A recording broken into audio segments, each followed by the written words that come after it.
A'udzu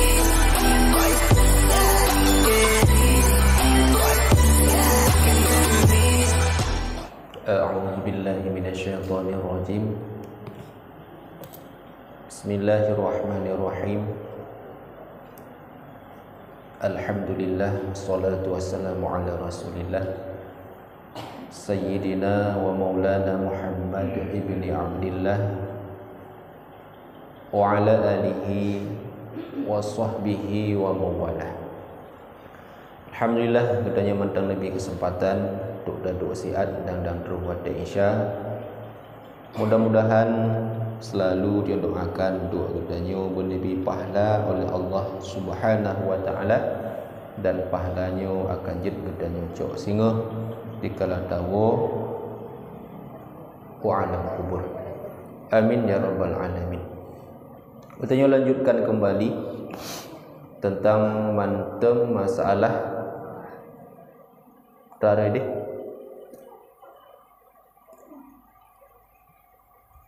Bukan hikmah-hikmah daripada sembahyang.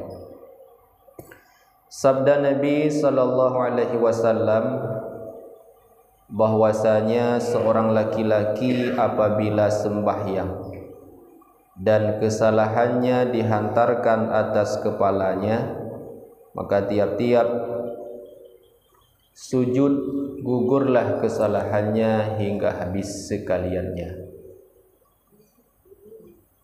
Ini pegah oleh Nabi. Gedanya yang tak sembahyang, ketika terus gedanya di dalam keadaan rukuk, lebih-lebih ketika adanya dalam keadaan sujud, maka bawadanya gugurlah kesalahan ataupun dosa-dosa dengan berkat rukuk dan juga dengan berkat sujud. Bahkan di dalam salah satu hadis dosa gedanya nepeduk dia tuhule. Ketika gedanya dana sembayang, maka dosa gedanya nepeduk dia tuhule. Maka ketika terus buat posisi rukuk, maka gugurlah dosa bunuh yang kana peduk dia oleh. Kemudian ketika terus posisi dia ketika sujud, maka han mungkin le tersisa dosa yang dia oleh bunuh posisi sujud. Itulah tamsilannya napegah oleh Nabi. Orang yang tim pedang sembayang dengan betul-betul akan dapat menggugurkan dosa yang dipegang oleh Nabi katanya yang mulia Nabi Muhammad sallallahu alaihi wasallam. Dan dikatakan barang siapa mengekalkan atas sembahyang 5 waktu itu di dalam berjamaah, maka diberi akan dia 5 perkara. Orang yang tiang sembahyang pukun berjamaah akan Nabi baginya 5 perkara. Dah 5 perkara. Yang pertama, nepegah diangkatkan daripadanya kepicikan di dalam kehidupannya. Diangkatkan bukan peciknya kesempitan, kesusahan di dalam kehidupan. Jadi bila dia sabida sembahyang berjamaah, nyo Nabi yang pertama bukan nepelepah daripada kesempitan dunia, nepelepah daripada kesengsaraan dunia, angkat. Itu faedah daripada tim sembahyang berjamaah. Susah di dalam kehidupan ditanya pasti. Nan mentang dia tahu di alam dunia yang memang dunianya penuh dengan kesempitan, kesengsaraan. Jadi salah satu hikmah yang dipegang oleh Nabi bagi kedayo yang tim semayang berjamaah nyo kesusahannya kesempitannya akan dilepah oleh Allah. Ketika akan dilepah kesempitan, maka terus bagi kedayo kemudahan di dalam taudib, kemudahan di dalam tamita rezeki, kemudahan di dalam tajalani kehidupan di alam dunia. Yang pertama. Yang kedua, diangkatkan siksa kubur. Diangkatkan siksa kubur. Dikala nyoka truh nyawong, maka tibalah malaikat Israel leh cabut nyawong gedanyo gebedah gure-gure gezemano. Ketika gezemano geuat segala cara uat buglih mayit. Apanya? Buglih mayit. Kan hanya sekedar gelih, tapi bersuci, besah daripada syarat-syarat semano mayit. Oleh kesemana oleh gure kemudian gepegapan kepelimbut dengan heun ija yang ijanya adalah ija yang sangat negala oleh Nabi Muhammad. Dah ija yang negala oleh Nabi itulah ija-ija yang berwarna putih. Maka sunat bagi kedanya boleh tak pakaikan pakaian yang putih. Bahkan almarhum ketua sekretaris MUI Tunku Zulkarnain yang awal dile goknya merupakan bukannya jemaah tabligh, selalu dalam kesehariannya pakai pakaian putih. Maka lagi kisahkan ketika tamong di dalam pogekun kantu lah dapegah pakai pakaian dina. Oleh dukonya selalu dipakai pakaian yang putih. Ditugurlah oleh orang yang tugur yaitu dosen bahwa yang dapegah baju putihnya adalah baju nasional ataupun baju yang dipakai oleh pahlawan. Tak bayangkan legendanya awal-awal nilai na Sultan lagi Imam Monjol. Tahu kalau gambar Imam Monjol? Yang pahlawan nasional. Padang. Pu baju pakai baju putih ataupun baju gamis. Jadi pakaiannya di samping juga awai dile dipakai oleh para pahlawan-pahlawan, juga pakaian yang cinta oleh Nabi Muhammad. Kadang golong tente tanyo tamong sembayang dengan berkat golong tente tamong syurga dengan sebab sembahyang. Golong tente kadang tamong syurga dengan sebab puasa. Patente leh kadang tamong syurga buat ridha Allah karena tak pakai baju yang negala oleh Nabi Muhammad. Baju putih. Tajak bawidhi baju putih kita pakai ini.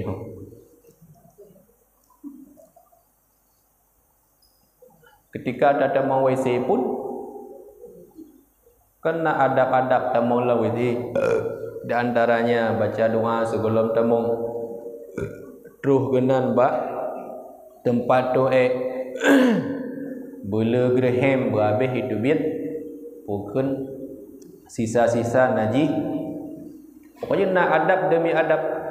Bahkan nak sebahagian pendapat di YouTube boleh. Itu adab yang diajarkan oleh Nabi Muhammad. Mandumnya yang tanah pegah tak ikuti perintah daripada Nabi Muhammad, termasuk pakai pakaian yang putih. Maka ketika leh nepegafan dengan leun ijagafan, kemudian bersembahyang, habis sembahyang gedanom. Ketika kali gedanom sebagai riwayat pegah ketika meju'u kata puji uhdro daripada kuburan 10 langkah, maka 10 langkah itu pula datanglah malaikat mungkar dan nakir. Ketika terus mungkar dan nakir udah lam kenan, maka disitulah pun netanyong bak getanyong bukti yang mereka di dunia ada pegah tamu iman kepada Allah, tamu iman kepada Rasul, nyan pun getanyong. Bakal sebuah riwayat getanyong yang pertama, bagaimana pendapatmu tentang seorang pemuda yang bernama Muhammad? Nyan getanyong. Wahai manyin, hai kibat pendapat gata tentang sira pemuda yang bernama Muhammad. Maka bila getanya orang yang beriman kepada Allah dapati perintah Nabi Muhammad, insya-Allah akan terjawab, huwa dianya itu adalah utusan Nabi yang terakhir, wa unzila fihi al-Qur'an, dan kepadanya diturunkan Al-Qur'an. Sadaqta, benarlah engkau. Dikalanya dia terjawab, insya-Allah dalam sebuah riwayat kepegah lepas daripada pertanyaan-pertanyaan berikutnya. Begitu agungnya pangkat kemuliaan Nabi Muhammad sallallahu alaihi wasallam. Dan bakal dalam sebuah riwayat juga nana pegah, walaupun para nabi ngedayang silih malaikat, walaupun para nabi dan bahkan Nabi Muhammad, termasuk para aulia-aulia dan sahabat Nabi, Sayyidina Umar contohnya, termasuk yang ulama sufi wanita yang yaurina sonan kedua. Nah, yang para sahabat termasuk aulia ketika ditanya oleh malaikat mungkar dan nakir, nekli kiban nekli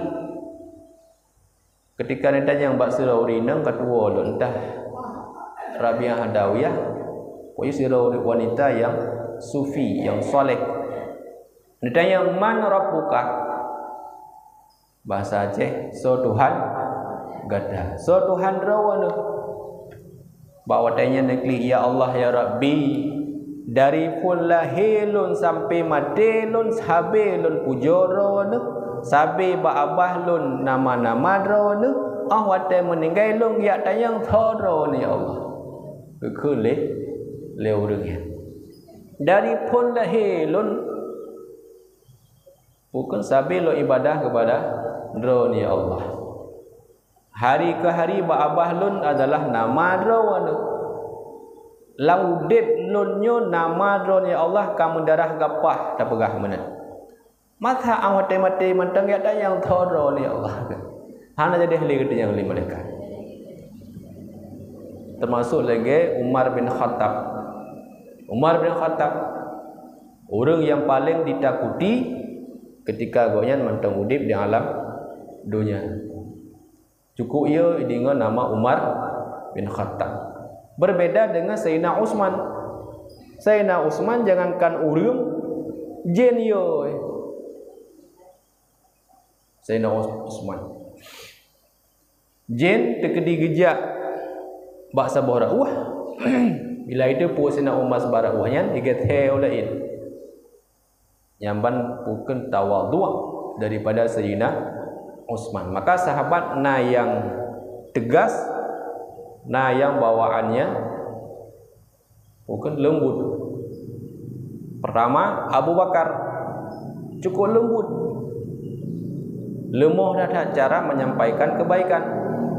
Habis Abu Bakar, tolong Abu Bakar, Umar cukup keruh dalam artian dan dalam kebenaran. Habis Umar bin Khattab, Utsman lemahlah, pemalu, orang tawadhu. Habis Sayyidina Utsman, kemudian Sayyidina Ali yang gerahlah. Maka karakter para sahabat idanya pun para umat Nabi Muhammad tetap daripada dua buah karakternya. Nah yang gerah, nah yang lemah. Maka bila anak orang yang berjuang untuk agama Allah dengan cara tegas, itu pun dibenarkan dalam agama. Kemudian nasi gure-gure, ulama-ulama yang menyebarkan agama dengan cara lembah lembu. Jadi beda-beda bukan fungsi perjalanan, tapi tujuannya sama. Sama-sama untuk mendapatkan kebaikan daripada Allah Subhanahu wa taala. Kedua, yang pertama bunuh putra faedah daripada berjamaah. Yang pertama baru 5 minit kah nak dengar lagi tanya. Yang pertama bunuh waktu tim berjamaah akan mengangkatkan segala kesusahan di dalam dunia. Yang kedua, mengangkatkan siksa kubur. Yang ketiga, diberikan surat amalnya dengan tangan kanan. Yang kelima, tak terima singah catatan amal dengan tangan kanan. Bila tak ibadah hidupnya luar biasa, tapi terkedi gejuk catatan amal singah le ketimang gejuk bak katanya nya sempat ru tacok ngan jerawi, maka celakalah katanya. Tapi salah sabah nak pegah untuk mampu tak terima dengan jarak unun, maka lazimkanlah sering-seringlah sembahyang berjamaah. Mudah untuk tak terima surat amalan dengan tangan kanan.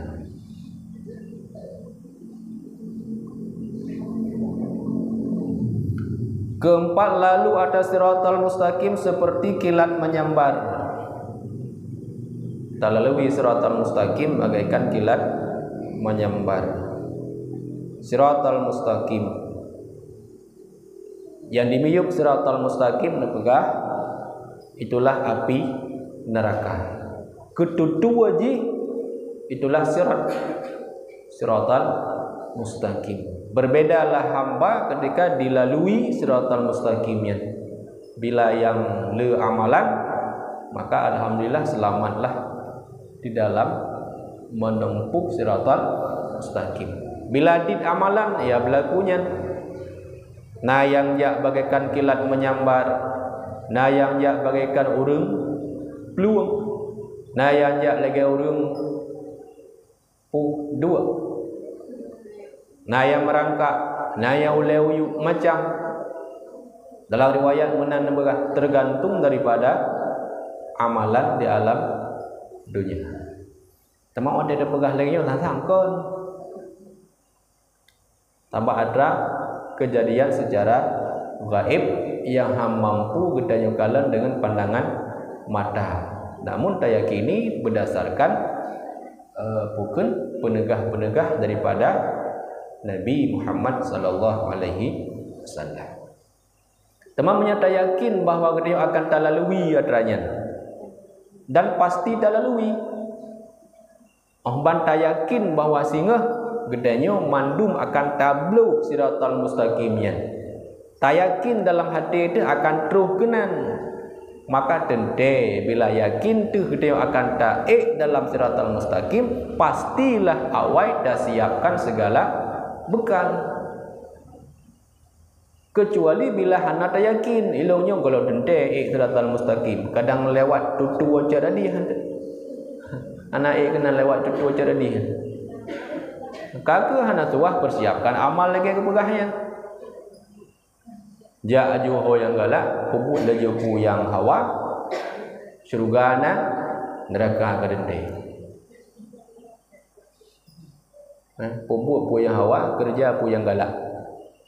Surgana neraka kadendai.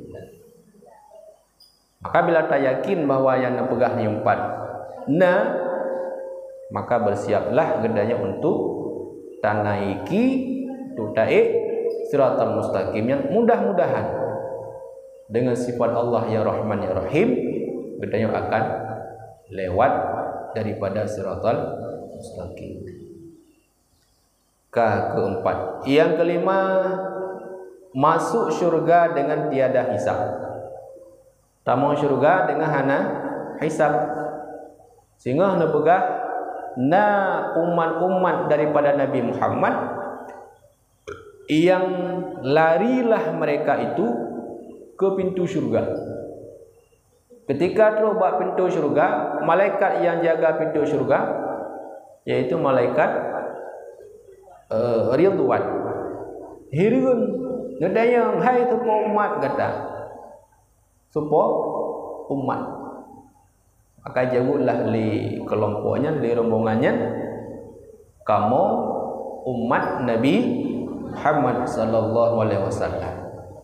Amal yang kata pubuatnya sehingga bagah tak terus kena buat pintu syurga. Amal yang terpubuat.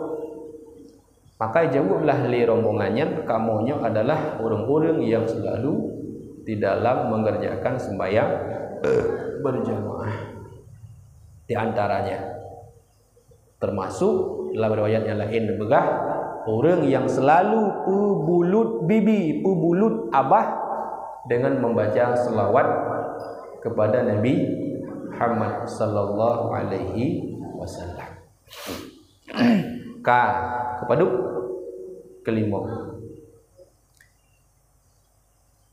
Yang 5 perkara. Yang pertama, pelepah dari kesengsaraan dunia. Yang kedua, angkat siksa kubur. Yang kelima, tak terima surat dengan tangan kanan. Yang keempat, lewat daripada siratal mustaqim. Yang kelima, insyaallah tamu syurga.